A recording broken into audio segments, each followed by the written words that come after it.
The night after my son proposed to his fiancée, he looked me in the eye and said, "Mom, you're not invited to the wedding. You'll ruin the photos." I didn't ask why.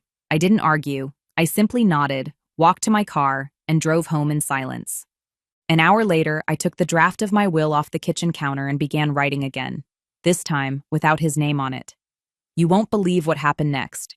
Before we continue, please subscribe to the channel and let us know where you are listening in the comments. That sentence, "You'll ruin the photos," rang in my ears like a gunshot I hadn't seen coming. It was delivered without hesitation, without emotion, as if my existence was something to be edited out. And what stung even more than the words was the way he said it. Softly, like he was doing me a favor, like erasing me from his life was just another bullet point on the wedding checklist. I drove home that night with both hands clenched so tight on the steering wheel that my fingers tingled. I parked in the driveway of the house he grew up in, the same house I nearly lost twice trying to keep food on the table, and I sat there, engine off, staring at the dark windows. It had taken me 30 years to build this life, and just 30 seconds for him to decide I didn't belong in it anymore. I didn't cry, I didn't scream. I walked inside, made myself tea, and opened the filing drawer labeled Estate. Inside was the folder with my draft will.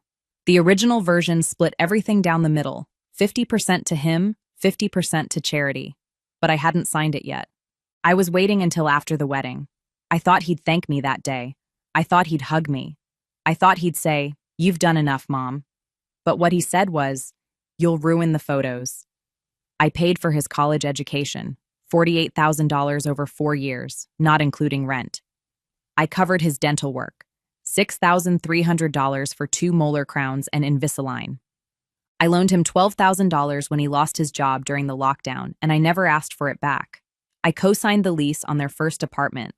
I helped design their kitchen. I watched their dog. I kept my distance. I respected boundaries. I wore beige to every event so I wouldn't stand out. I gave and gave and gave. And in the end, I was a blemish in their photo album. So I picked up my pen, crossed out his name, and wrote one sentence.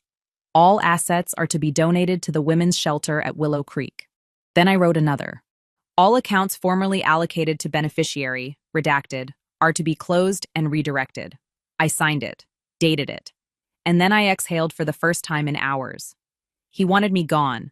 That could be arranged, not loudly, not with a fight, but cleanly, surgically, perfectly, the way he preferred things to be. The first time I realized I was just a placeholder in my son's life was on his 25th birthday. He had recently moved in with her, and I had driven 40 minutes with a homemade cake, a framed photo of the two of us from his high school graduation, and a card I had spent all night writing. He opened the door with a distracted look, thanked me, placed the cake in the fridge without looking at it, and set the card aside. "We're heading out for dinner with her parents," he said. Not a word about me joining. No seat at the table, no hug, just a soft click of the door when I left. That was the first time I felt it. That slow, creeping isolation that doesn't announce itself with shouting or slamming doors, just distance, apathy, the gentle way someone erases you 1 inch at a time. It continued for years. Holidays became quieter, phone calls became rarer, and the updates about his life, his promotions, his vacations, their engagement, all came through filtered Instagram stories I had to stumble across like a stranger. I began to feel like a stranger. And yet I still supported him. Every month, I wired $800 to help with their rent. When they got a dog, I paid $400 for the vet appointment. When her car broke down, I gave them $1,000 for repairs, no questions asked. I never kept track out of resentment. I kept track because I believed in being prepared. And when you raise a child alone, preparation becomes your second skin. After his father left, I worked 2 jobs just to keep him fed. I cleaned houses during the day and stitched clothing for a boutique at night. Some weeks, I only had enough for 1 meal a day. He never knew that. I made sure he never knew, because that's what mothers do. We edit out the struggle, so they remember the softness. We rewrite the pain, so they grow up believing they were always safe. And I did it gladly. Until the silence started to feel like punishment. Until my name disappeared from his stories, his home, and finally, his wedding. I tried not to take it personally. I told myself it was her influence, that she didn't like how I dressed, that she was embarrassed by my hands, cracked from years of scrubbing sinks and folding sheets. I remember the time she posted a photo captioned, "Surround yourself with elegance." The only person missing from that dinner table was me. And still, I stayed kind. I mailed them a housewarming gift when they moved into their new apartment. A full silverware set, wrapped with a handwritten note that read, "For many shared meals." I never got a thank you, but that was the pattern. I gave, they took. And in return, I was slowly deleted. That's why when he said it, when those 7 words came out of his mouth, "Mom, you'll ruin the photos," I didn't feel rage. I felt confirmation. Proof that I had been slowly fading out of the frame for years, and now the erasure was just official. He wanted me absent from the biggest moment of his life. The woman who stayed up all night when he had the flu. The woman who walked to work so he could take the car. The woman who missed her own dreams so he could chase his. I wasn't invited, because my presence, my face, my story, my survival, wasn't pretty enough for their narrative. So I rewrote mine. Quietly. Methodically. I booked a meeting with my attorney. I brought every receipt I had, every bank statement, every dollar I had gifted them, not to demand repayment, but to make it clear that from this moment on, there would be no more handouts. I asked him to restructure the will, not just to remove my son as a beneficiary, but to legally block him from contesting it. I asked for all assets, the house, the savings, the land my father left me, to be split between a domestic abuse shelter and a scholarship fund for young women aging out of foster care. 2 causes I cared about. 2 places where I knew my legacy would be seen.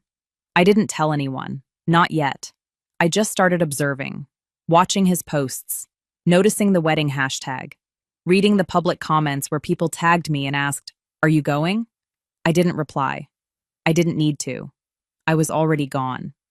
The morning after I signed the new will, I stood in my kitchen holding a photo of him as a boy, 7 years old, missing front teeth, holding a crayon drawing that read, "Mom is my hero."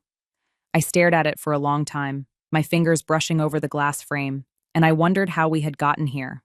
How that boy, the one who used to sneak dandelions into my purse and draw stick figures of us holding hands, had grown into a man who saw me as a blemish.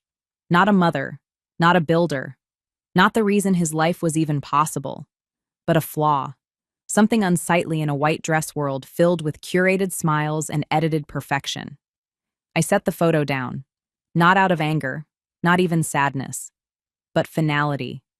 A quiet understanding that the person I had raised no longer existed. And if he could walk through his wedding day pretending I didn't exist, then I could walk through the rest of my life pretending he didn't either. It sounds cruel, doesn't it? But it wasn't. It was honest. For years, I had lived in the shadow of what used to be, waiting for the son I loved to come back. The one who used to fall asleep in the back seat clutching my hand. The one who used to cry when I left for work. But that version of him had vanished somewhere along the way, replaced by a man who saw me as background noise, a financial cushion, a relic from a life he wanted to outgrow. And so I adapted. I did what mothers like me are rarely allowed to do. I chose myself. It started with the small things. I stopped checking their social media. I unfollowed quietly. No announcement. Just freedom. I canceled the recurring $800 monthly transfer I had been sending to help with their rent. That money had been coming from my late husband's pension, and it was supposed to go toward my retirement travel fund. But for 4 years, it had gone to their apartment, the one I was no longer welcome in. So I canceled it. On the same day, I made an appointment with a real estate broker. Not to sell the house, not yet, but to appraise it. I wanted to know exactly how much I was worth, not for pride, but for power. They had erased me thinking I was just one woman. They forgot I was the root, the owner, the investor, the one holding the documents they never read. Over the next week, I pulled together every piece of paper they'd forgotten I had. I located the original invoice for the engagement dinner I had secretly paid for, $2,147 at that pretentious little fusion place they picked. I found the credit card receipts for the Christmas they hosted, $1,830 on decorations, wine, and gifts, all from my account. I printed the confirmation email from the time I booked their anniversary trip to Charleston, the one they told everyone was a surprise from each other. That was $3,542. Flights, hotel, dinner reservations, and then I totaled it. Every cent, every silent gift, every payment I had made since the day he moved out of my home. It added up to $58,919. No, I didn't want it back, but I wanted it known. I wanted it written, not to him, but to myself, so that I could finally stop believing the lie that I hadn't done enough, that I hadn't loved hard enough, given wide enough, stayed long enough. Because the truth was, I had done too much. I had bled generosity until it made me invisible, and now I was done bleeding. I spent the rest of that week preparing. I met with my estate attorney again and asked him to draft a letter. Not a legal one, just a personal statement. A document that would be attached to the final version of my will. It began like this. To my son, if you're reading this, then you know what you chose. I didn't write it with venom. I didn't use sharp words or cruel phrases. I simply told the truth. I told him how much I had loved him, what I had sacrificed, and how many times I had been quietly erased. I listed the kindnesses not to guilt him, but to remind myself that I had never withheld love.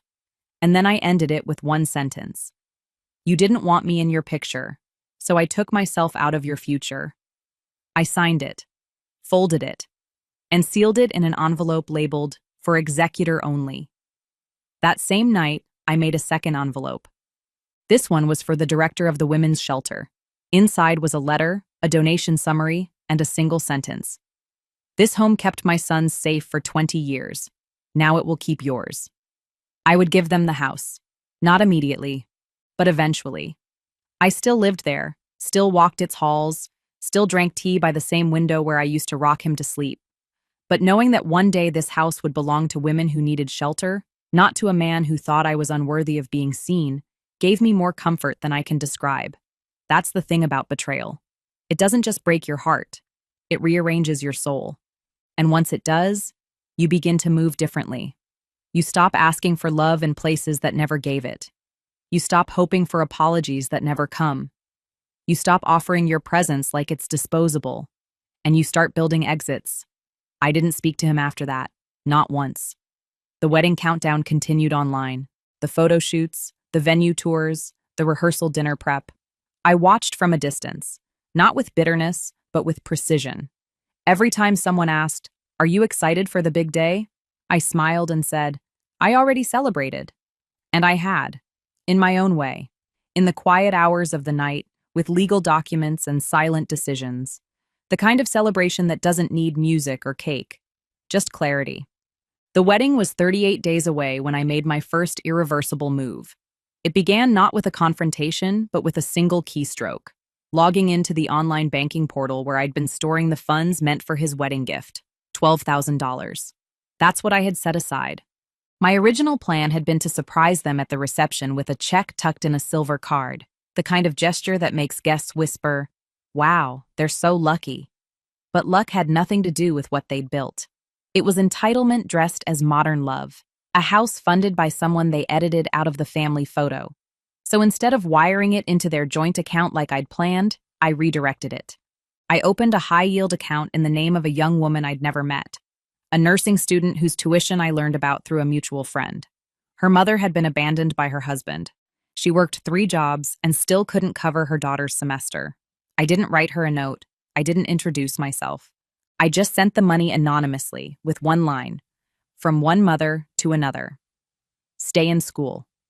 Then I closed my computer, went into the living room, and folded my late husband's military flag back into its case. He always said, "Service is doing what no one sees." I finally understood what he meant. From that day forward, I began to dismantle my contributions to their lives, slowly, legally, and with surgical precision. First came the phone plan. They had been on my family plan for 6 years. I logged in, reviewed the billing history, and saw the monthly charge for their 2 lines, $163.87, every month, for 72 months. That's $11,799. I removed them from the account. They received a system message that their numbers were scheduled for deactivation within 7 days unless transferred. I didn't respond to their texts. I didn't explain. Let them figure it out. If I was uninvited from their future, then so were the privileges. Next came the health insurance. My employer had extended spousal and dependent coverage options, and when they were between jobs, I added them both, quietly, proudly. I paid the difference. I updated the forms. I checked the boxes that said, responsible party. Now I unchecked them. I contacted HR and filed a dependent removal request. It took 48 hours for the system to update. When it did, I felt nothing. Not guilt, not relief, just neutrality. That's what people don't understand about this kind of betrayal. It doesn't make you angry. It makes you clear. I wasn't acting out of rage. I was acting out of alignment. My finances, my heart, my energy, they had all been tied to a narrative where I mattered. But once I saw the truth, I adjusted the inputs. The most critical move came 10 days later, when I met with a financial advisor who specialized in asset shielding. I explained everything: the years of support, the exclusion, the silence, the insult. He didn't flinch. He just nodded and asked, "Do you want them to be able to claim anything if you pass suddenly?" I shook my head. "Then let's get to work," he said. Over the course of 2 hours, we created a layered protection strategy: a revocable living trust, a secondary emergency directive, and a property transfer clause that would make my home and assets legally inaccessible to anyone not explicitly named. And he wasn't. I named 3 organizations as beneficiaries: the shelter, the scholarship fund, and an endowment for caregivers. I titled the document with a line my mother used to say when people overstayed their welcome: "They made their choice." That afternoon, I drove past their neighborhood, not to stalk, not to spy, but to remember. I had helped them find that house. I had co-signed the rental application when they couldn't meet the income requirement. I had bought their washer and dryer when theirs broke, and yet I had never been invited inside for more than a quick hello. I watched as a delivery van pulled up with boxes labeled wedding supplies. I wondered if they were still expecting a card from me, a check, a gift, a note that said, "Wishing you a lifetime of happiness." What they didn't know was that my gift had already been delivered to people who saw me, who needed me, and who would never delete me from their photos. That same night, I went through my keepsake box. Inside were artifacts of a life spent giving: preschool drawings, macaroni necklaces, faded cards that read, "Best mom ever." I kept one, just one, and shredded the rest. Not because they didn't matter, but because they did. Too much. They tethered me to a version of him that no longer existed, and I needed to let her, the younger me, the mother who believed love was enough, finally rest. I burned the shredded papers in my fireplace. The ashes curled into soft gray wisps, like fog rising from old memories. I watched until the last ember died. Then I poured a glass of water and went to bed. That was the first night in years I slept 8 hours without waking. That kind of sleep doesn't come from revenge. It comes from release. I was no longer holding hope like a blade. I had put it down. The next morning, I made tea and opened my journal. I began writing a letter, not to him, to myself, a kind of farewell. I wrote about the years I carried everyone else, the loneliness I never spoke of, the way I used to smile through silence. And then I wrote about this moment: the freedom, the clarity, the steady heartbeat of my own peace. I ended it with a vow: I will never beg to be loved again. I closed the journal. That was the last day I used his name out loud. From then on, he became the past. The rest of the world kept spinning. Their wedding updates continued. Hashtags, countdowns, curated joy. I watched from the shore as their ship sailed, polished, perfect, and built on the belief that the anchor had always been disposable. But I wasn't drowning. I was drifting toward something quieter, something truer, a future that didn't include begging to belong. Because I didn't need a seat at their table. I owned mine, and it was made of steel. It took 21 days for him to notice. Not the missing money, not the vanished favors, but the silence, the absence of me. I hadn't called, texted, or reacted to a single update, not even the post announcing that they'd finalized their wedding playlist. I used to respond to everything, with hearts, with emojis, with little lines like, "Love this for you both," or "So proud of you." I used to be visible, present, available. But now, I was vapor. And silence, more than rage, makes people uneasy. He called once, a short, hesitant ring I didn't answer. Then a second call 2 days later. No voicemail, just a missed connection. I watched the phone light up and fade like a flickering apology. I didn't respond. If I was no longer worthy of a chair at his wedding, he no longer deserved a reaction to his confusion. Instead, I let the silence do what years of talking never could, reveal the truth. He sent a text next, just one line. "Hey, haven't heard from you. Everything okay?" I stared at it for a moment before deleting it, not because I was angry, but because I had already answered his question the night he disinvited me from his future. Everything was finally okay, because he was no longer part of my emotional survival. Days passed, then weeks. Mutual friends reached out, trying to bridge the gap. One woman I hadn't spoken to in months messaged me. "He's worried. Says you've gone dark. Maybe just tell him you need space?" I read the message twice, then archived it. If he was worried, it wasn't about me. It was about the absence of the services I used to provide, the moral support, the check-ins, the financial cushions. I was no longer a faucet he could turn on when thirsty. I had become a well he assumed would never run dry. Until it did. I didn't need to make a scene. I didn't post anything cryptic. I didn't subtweet or leave hints. I simply existed outside his frame. And slowly, that frame began to crack. I knew it when the catering company called me, the one I had recommended months ago. "Hi, Mrs. Jameson. We're following up about the final payment for the wedding invoice. We were told you'd be covering it?" I smiled, polite. "I won't be," I said softly. "You'll need to speak with the couple directly." There was a pause. The kind of pause that implies surprise, awkwardness, maybe even embarrassment. "Oh, okay. Thank you." I hung up and marked their number as spam. The next day, I received a frantic voicemail from him. It started calm, but turned sharp. "Hey, just wondering what's going on with the caterer. They said you refused to pay. We had this worked out, right? Look, I know you've been distant, but can we talk?" I deleted it. He had forgotten something important. I hadn't refused to pay. I had never agreed to. That was always the unspoken contract in our relationship. I provide, he assumes. But now the contract had been terminated. I wasn't withholding. I was simply stepping back. And in that void, the truth became louder than any argument could. I didn't just stop paying for things. I stopped being the shadow that made everything look well lit. His fiancée messaged me next.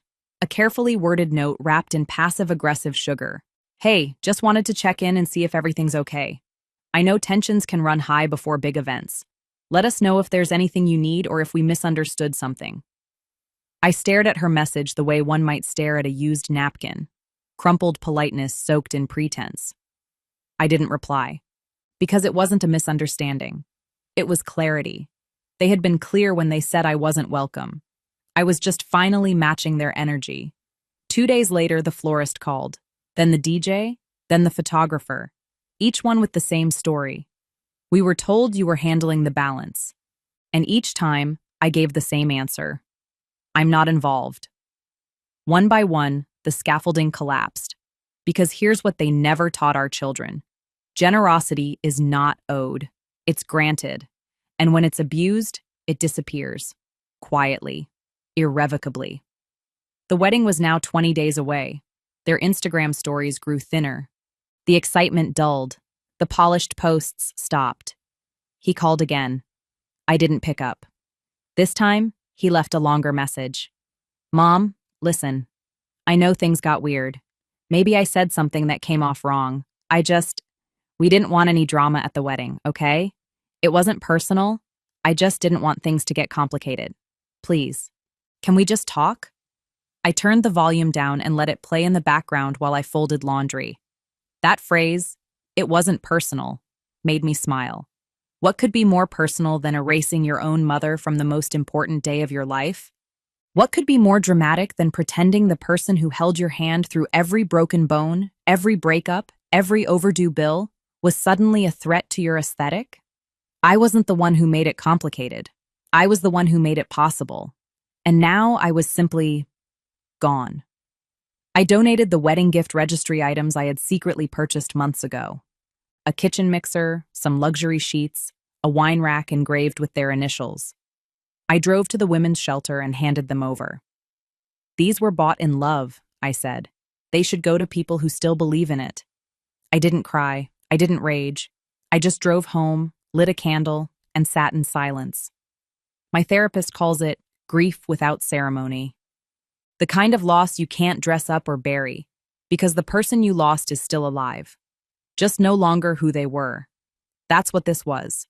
Not revenge, not cruelty, but grief in motion. I made tea, sat by the window, and watched the sun go down on the day he realized I wasn't coming back. Not to the wedding, not to his voicemail, not to the role I used to play. I was done auditioning for a place in someone else's life. I had written myself out of the script. The story could continue, but I wouldn't be in the next chapter.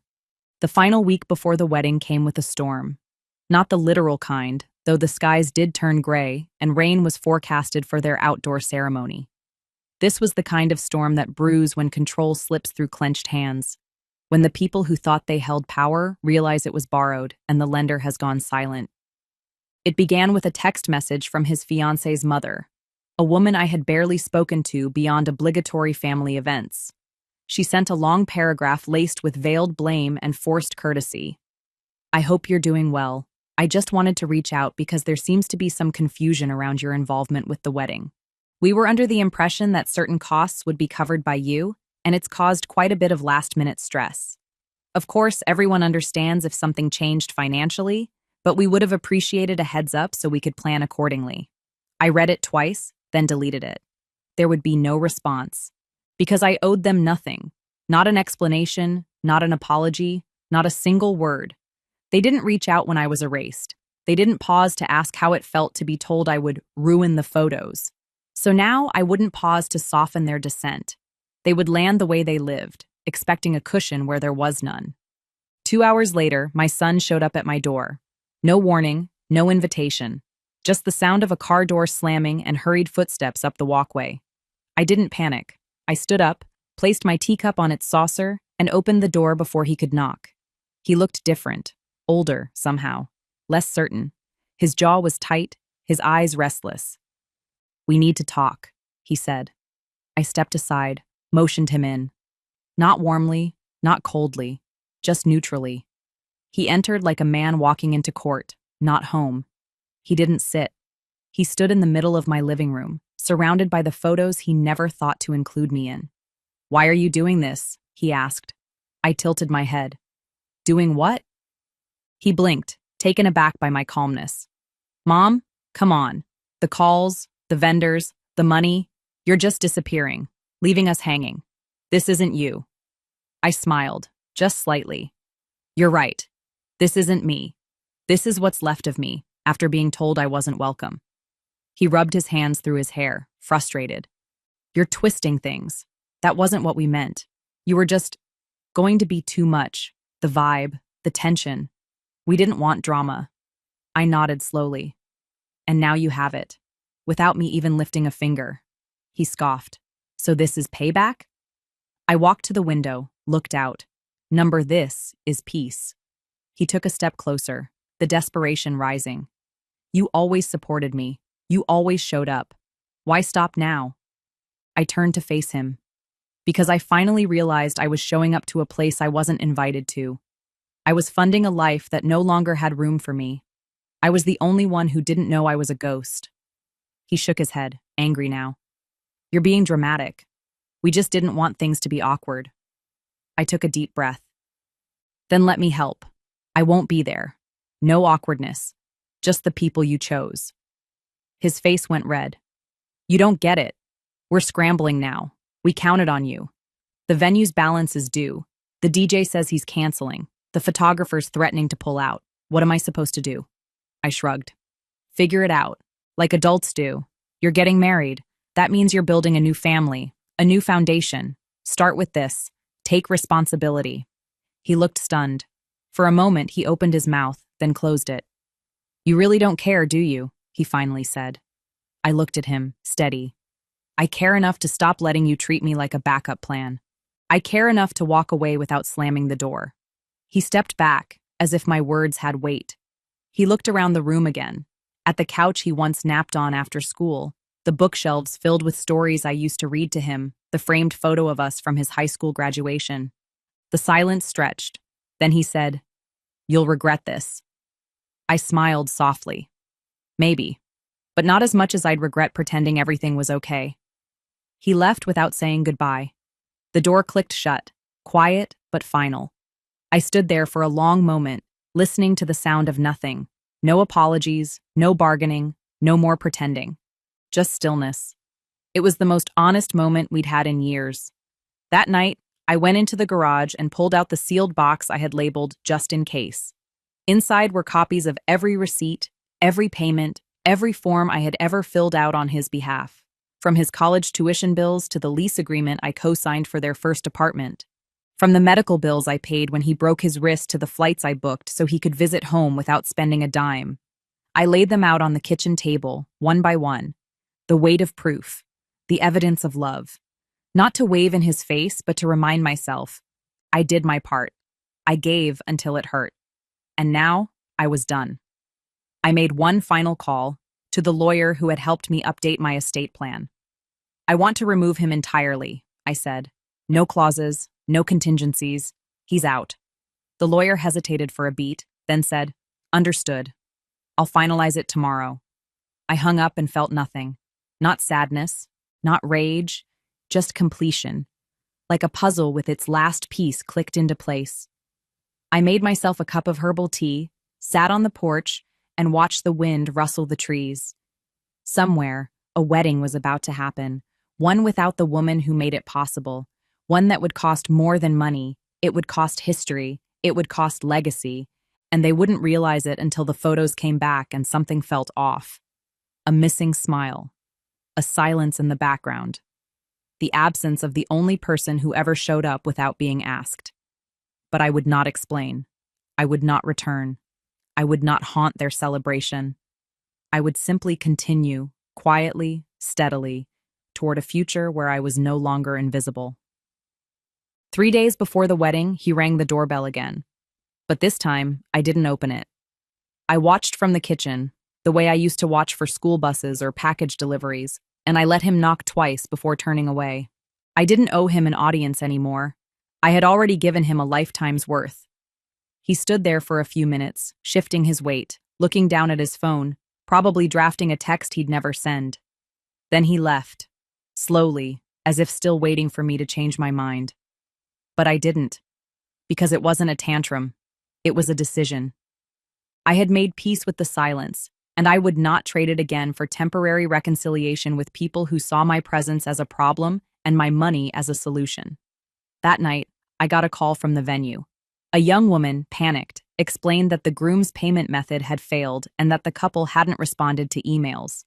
I could hear the chaos behind her, clinking glassware, someone arguing over flower arrangements, and a man yelling about head counts.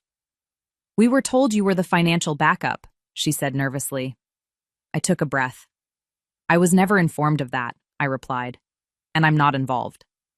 "I understand," she said quickly. "Sorry to bother you."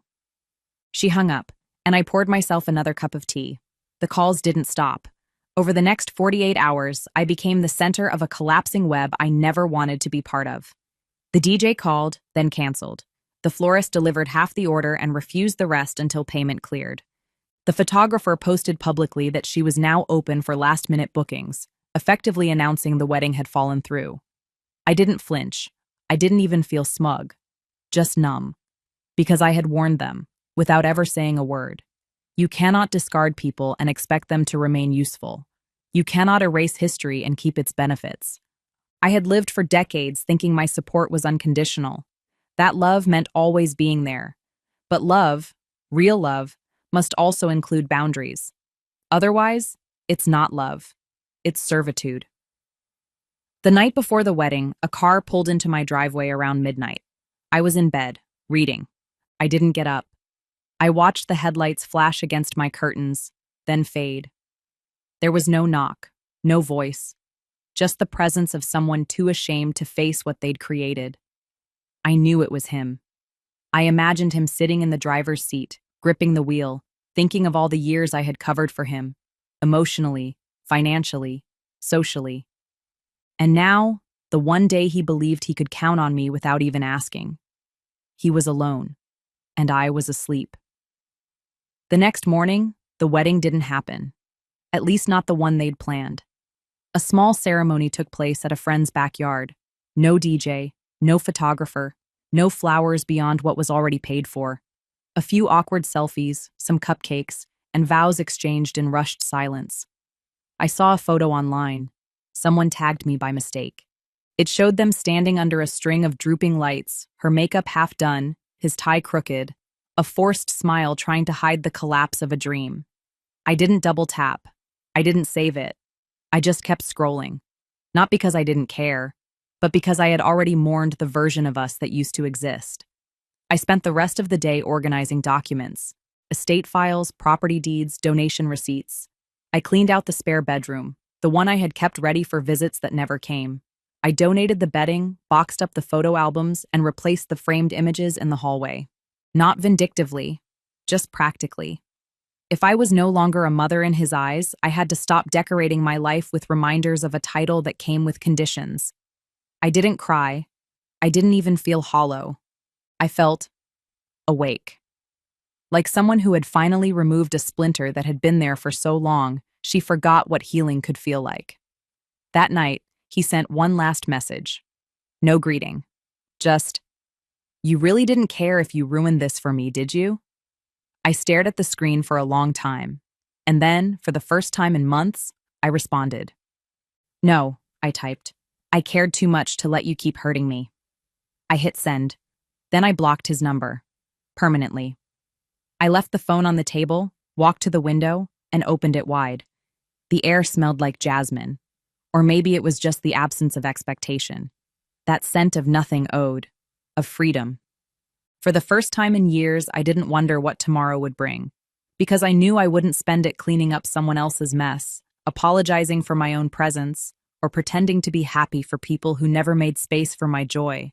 The house was mine again. My life was mine again. And the story was no longer about his wedding. It was about my release. The invitation to their post-wedding brunch arrived exactly 6 days after the backyard ceremony. It came not in the form of a formal envelope, but as a generic mass email titled, "New Beginnings and Thank Yous." I was BCC'd, along with what must have been dozens of others. The message was stiff, overly sweet, and punctuated with blurry cell phone pictures of their rushed ceremony. "We're so grateful to everyone who supported us during this unforgettable time," it read. "Despite unexpected changes, we celebrated love and started our journey with the people who matter most." That last line was underlined. Whether intentionally or not, I understood the signal. I wasn't among those who mattered. Not in their eyes. Not anymore. But it was the next paragraph that froze me in place. "We'll be moving into our new place next month, generously gifted to us by our beloved mom." Beloved mom. Singular. Not his mom. Not me. The reference was to her mother, who apparently had put down the security deposit for a one-bedroom apartment in the city. The implication was clear. I was no longer even a footnote. My years of support, my down payments, my co-signed leases, my silent rescues, were now irrelevant. Erased. I didn't respond. I didn't show up to the brunch. But I did make one final decision. The inheritance I had set aside, carefully and quietly, over decades, was still in my name. It had started as a modest life insurance payout from my late husband. I had invested it well, turning it into a diversified portfolio worth just under $2 million. I never flaunted it. I didn't live lavishly, but I had always told myself it would go to my son. That no matter how strained we became, I'd ensure he and any children he had would never know true struggle. I clung to that belief even through the early dismissals, the passive-aggressive comments, the way his wife would say, "your mother," like it was a curse. But now, the veil had lifted. I wasn't seen as a matriarch. I was seen as a resource. And now, that resource was closing. The Monday after the brunch, I scheduled an appointment with my estate attorney. We met in his downtown office, a quiet room with gray carpet, leather chairs, and a glass pitcher of cucumber water I never touched. He opened the file slowly, like he already sensed the gravity of what I was about to say. "I'd like to reassign my entire estate," I said calmly. "Remove my son, Redirect the assets. He raised an eyebrow. All of it? Every cent, I said. Make it airtight. He leaned back. Do you have a new beneficiary in mind? I nodded. I've been volunteering at the literacy center for the past year. There's a girl, 16, bright, fierce, polite. Her mother works 3 jobs. She wants to study engineering. I paused. I want her to have it. Everything. Tuition, housing, a future. He blinked, stunned. You're certain? I smiled. I've never been more sure. He began drafting the documents immediately. We dotted every I, crossed every T, and ensured no loophole would allow a challenge. By the time I left his office, my life's work had a new destination. Not blood, but choice. Not obligation, but honor. I didn't tell my son. Not directly. I knew the news would reach him eventually, through legal channels, through estate filings, but I didn't owe him an announcement, just the consequences of his own cruelty. Weeks passed. I went on with my life, planted new flowers, repainted the living room, took a pottery class. It was during one of those classes that I got the voicemail. Mom, I heard something about your will, about some changes. I'm not sure what's going on, but we should talk. There was no apology in his voice, just confusion, entitlement dressed as concern. I deleted the message, then I blocked the number again. 2 days later, a letter arrived, handwritten, no return address, just my name, scrawled in hurried pen. I opened it carefully. Inside was a single page. I didn't mean it. I was stressed. I was overwhelmed. You're still my mom. That was it. No specifics, no acknowledgement of the pain, no real ownership, just a hollow olive branch, extended only after the fruit had already been picked clean. I folded the letter and placed it in a drawer, not out of sentiment, but as a record, proof that they always come back when the faucet runs dry. Another week passed. Then came the knock, a soft one, at dusk. I opened the door, and there he stood. My son. Once a baby who clung to my legs, now a man who had tried to write me out of the most sacred day of his life. His face was worn, his posture slouched. Can we talk? He asked. I nodded, but I didn't invite him in. We sat on the porch, 2 feet apart. He started with small talk, the weather, work. I let him. Then came the pause. I heard about the estate, he said. I said nothing. He shifted. It's your money, I get that. But I thought we were okay. I turned to him, calm. We were, until I became an accessory. Something to wear when convenient and hide when not. He swallowed hard. It wasn't like that. I tilted my head. You told me I'd ruin your wedding photos. His face broke. That wasn't me. That was her. I didn't mean it. I nodded. But you let it stand. He looked down. What do I need to do to fix this? I stood up, not out of anger, but finality. You can start by realizing not everything broken gets repaired. Some things get replaced. I walked to the door. He remained seated. So that's it? He asked. You're just done? I paused, turned slightly. I was done months ago. You're just noticing now. And I closed the door. No slam, no drama, just the soft click of someone choosing peace over performance. Inside, the house was warm. The air smelled like lavender. And on my coffee table sat a thank you card from the girl I named as my heir. Because of you, I can dream again, she had written. And for the first time in years, I did too. 2 months passed. The seasons shifted. Leaves curled into gold and crimson at the edge of my porch. And in the quiet that now filled my home, I realized I hadn't thought about them, not really, for weeks. Their absence no longer felt like a wound. It felt like a cleared space, like air finally allowed to move where clutter used to sit. I had expected grief, maybe even regret. But all I felt was clarity. Because when someone shows you they can erase you so easily, it's not your job to convince them you matter. It's your job to believe them and leave. The girl I'd named in my will began sending me monthly updates, college brochures, a photo of her standing in front of the university library, holding up her acceptance letter with tears in her eyes. She didn't ask for anything else. She just said thank you. And that one word, sincere, clean, undesperate, was more than I'd received in years from the child I gave birth to. Word about the will must have traveled, whether through legal channels, gossip, or one of the mutual acquaintances who kept their distance but liked to stir pots. Because one afternoon, I got a letter from my ex-sister-in-law. A Christmas card, ironically, even though it was only September. Inside was a note that said, "Family is forever. We all make mistakes." There was a smiley face at the end. I didn't respond. I slipped it into the fireplace and watched the ink melt into ash. Because some apologies are really just requests for reinstatement, not acknowledgments of wrongdoing. I no longer had space for performance. A week later, I saw an online fundraiser, crowdfunding a down payment for a young couple starting fresh after a year of financial hardship. There was no mention of the wedding, no mention of a mother who'd once carried every bill without asking for anything in return. Just a vague, curated version of a story where they were the victims of unforeseen circumstances. The donations were few, the goal unmet, and the final update, weeks later, read, "Thank you to everyone who believed in us. We'll keep pushing forward." I didn't smile. I didn't gloat. I just felt still. Because this is what happens when entitlement runs out of host. It starves, slowly, publicly. I spent more time at the literacy center.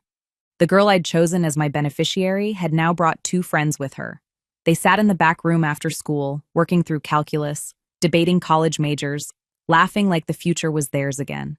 One evening, she handed me a small handmade bracelet. Just thread and beads, but she'd spelled out the word hope in white letters. "You gave this to me," she said quietly. I wore it every day after that. Not for show, not to be dramatic, just as a reminder that we get to choose where our love goes. And more importantly, we get to take it back when it's abused. My house felt different now. Not just because it was quieter, but because the energy had shifted.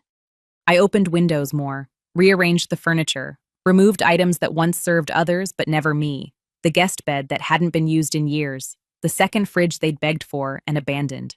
Every decision I made now was for my comfort, my rhythm, my peace. I started writing again, not memoirs, not revenge fantasies, just small essays about boundaries, about aging, about the dignity of solitude. I submitted one to a small online magazine. They published it. The editor emailed me a thank you note. "Your words feel like a mirror, quiet and sharp." I printed it out and taped it above my desk.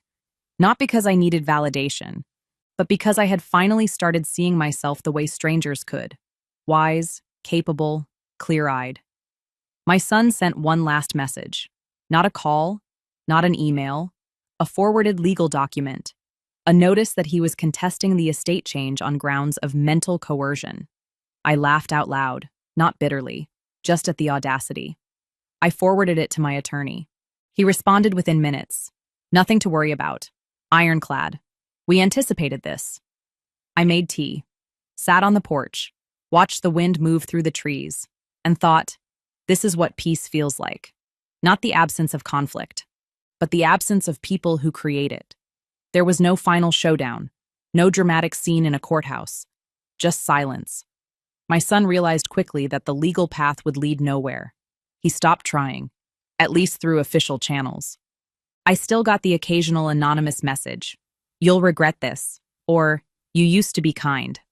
I ignored them, because the people who say you've changed are often just upset that you stopped letting them hurt you. I wasn't bitter. I wasn't angry. I just no longer recognized the version of me who once believed unconditional love meant sacrificing self-respect. That woman was gone. She had been replaced by someone quieter, sharper, braver. One evening, while sorting through old boxes, I found a baby photo. My son, wrapped in a blue blanket, eyes wide, mouth open in surprise. I paused, touched the corner of the image, and then placed it gently back in the box. I didn't need to destroy the past. I just didn't need it displayed anymore. That's what healing is. Not erasure, but order. And finally, I had it. The final morning came not with a bang, but with birdsong. I woke before the sun. The window cracked just enough for the breeze to slip through and carry in the scent of pine and something faintly floral. Maybe the neighbor's garden, maybe something older. The house was still, not empty, not lonely, just still. And that was the miracle. For the first time in years, stillness wasn't a warning. It wasn't a pause before someone slammed a door or made a demand. It wasn't the silence that follows being excluded, forgotten, overlooked. It was the silence of peace, of safety, of waking up and knowing that no one had taken anything from me in the night. I brewed a single cup of tea, loose-leaf jasmine, steeped perfectly, no sugar. I wrapped a shawl around my shoulders, took the cup out to the porch, and sat in the chair that used to rock both me and the child I once raised. The cushion was a little worn, but it was mine. Everything here was mine now, not just by ownership, but by belonging.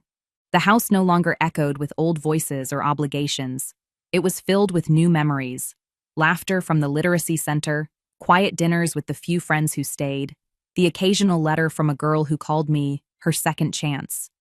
There was no tension, no waiting for the next slight, no bracing for an insult wrapped in fake civility. Just the hum of life, steady and unremarkable, the most beautiful kind. I watched the sun rise slowly, spilling gold across the treetops and crawling down the roof like a blessing. I thought of my son, not with anger, not with yearning. Just as a fact, like the weather, like the distant sound of a dog barking, like the faded scar on my right hand from when he was 6 and I cut myself making his birthday cake. He existed. He was part of the story, but he no longer authored any of it. He had forfeited the pen the moment he chose appearances over presence, optics over truth, status over the woman who had built the very foundation beneath his feet. He thought I'd ruin the wedding photos, that my presence would tarnish his curated perfection. And maybe he was right, not because I was flawed, but because my face would have told a different story, one of sacrifice, of reality, of a mother who bled quietly for decades so her child could smile on cue. He didn't want truth in the frame, just fantasy, and I had finally stopped volunteering to be airbrushed out. My neighbors waved as they walked by, a couple I'd known since they were newlyweds, now pushing a stroller with twins who squealed at the wind. I waved back, didn't mention the past. Didn't mention the emptiness that used to swell in my chest when I watched other families love each other the way mine refused to. That emptiness had long since closed, not filled, just cauterized. The wound sealed itself when I stopped pressing into it, when I let it scar, let it teach, let it stay visible so I'd never forget what loving without boundaries cost me. That scar now was strength, not bitterness, not grudge. Just the reminder of what I'd survived, and what I'd built after. A squirrel darted across the yard, rustling the leaves. I smiled, reached for my notebook, the same one I'd used to jot down the first draft of my revised will, the same one that now held small essays, lists of new books to read, notes from the girl I'd helped, who'd started calling me Aunt M when she got her first college ID. I wrote one final entry that morning, not a goodbye, not a warning, just a quiet reflection. Some sons are born, I wrote, and some are met by choice, in libraries, in letters, in the eyes of a stranger who sees your worth before you even speak.